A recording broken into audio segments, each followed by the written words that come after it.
Selamat pagi anak-anak. Siap, hormat. Selamat pagi, Bu.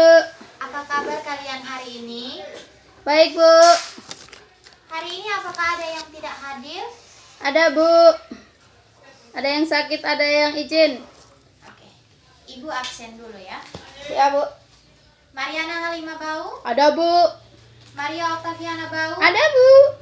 Maria Antonia Bau, Ada, Bu. Antonius Bau, Izin, Bu.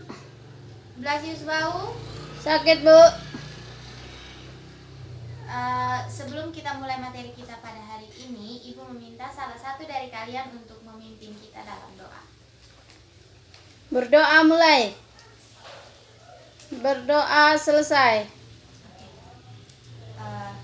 Minggu lalu kita membahas tentang konferensi meja bundar.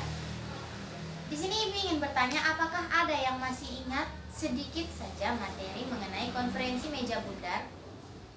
Konferensi meja bundar adalah sebuah pertemuan yang dilaksanakan di Den Haag, Belanda pada 23 Agustus sampai 2 November 1949.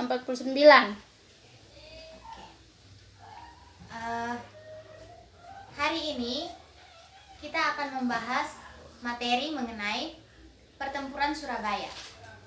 Di sini Ibu akan menjelaskan sedikit secara garis besar dari materi kita pertempuran Surabaya itu sendiri. Pertempuran Surabaya itu dilakukan oleh tentara Britania Raya dan juga India Britania. Pertempuran Surabaya ini dilakukan pertama oleh pasukan Indonesia dan juga pasukan asing setelah terjadinya proklamasi kemerdekaan Indonesia.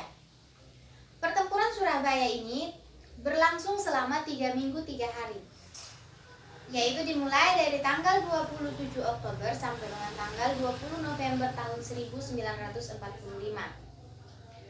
Sebelum Ibu melanjutkan ke materi selanjutnya, Ibu ingin bertanya kepada anak-anak, di negara kita, negara Indonesia ini, pada tanggal berapakah diperingati sebagai Hari Pahlawan Indonesia? Tanggal 10 November, Bu. Ya, terima kasih untuk jawabannya. Pertempuran Surabaya ini puncaknya terjadi pada tanggal 10 November tahun 1945.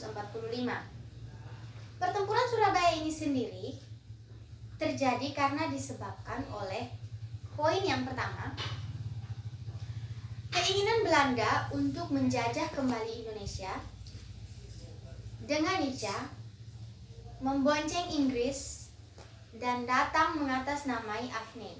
Poin kedua yaitu ultimatum Inggris terhadap rakyat Surabaya bahwa Surabaya harus menyerah. Jika Surabaya tidak menyerah, maka Inggris akan menyerang rakyat Surabaya baik melalui jalur darat, laut maupun udara. Poin yang ketiga itu peristiwa meninggalnya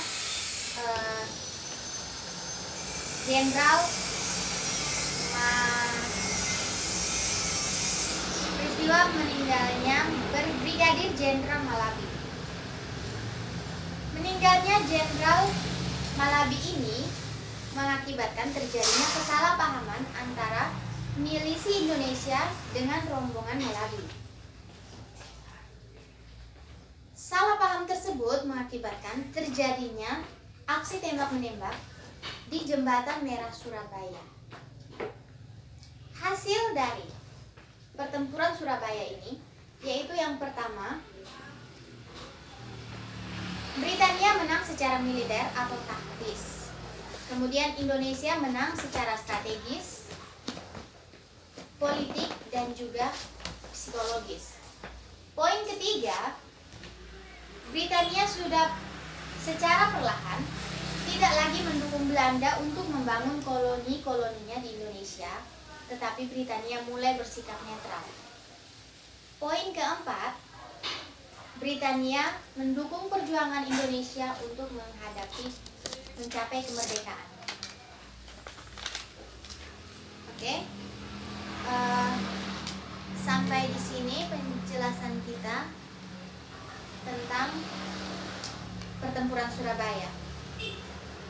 Sebelum itu ibu ingin agar anak-anak jika merasa belum tahu di bagian mana bisa bertanya kepada ibu. Sudah jelas, Bu. Baik, sebelum pulang, ibu ingin memberikan kalian tugas ya. Ya, Bu. Dikumpulkan kepada ibu minggu depan. Sebelum mulai materi kita selanjutnya, ibu ingin agar tugas-tugas itu sudah ada di meja ibu. Siap, Bu. Ya, dicatat ya soalnya anak-anak. Siap, Bu. Tugasnya itu tentang anak-anak silakan membuat sebuah makalah tentang pertempuran Surabaya. Kemudian Siap, Bu. dikumpulkan kepada ibu. Oke. Baik.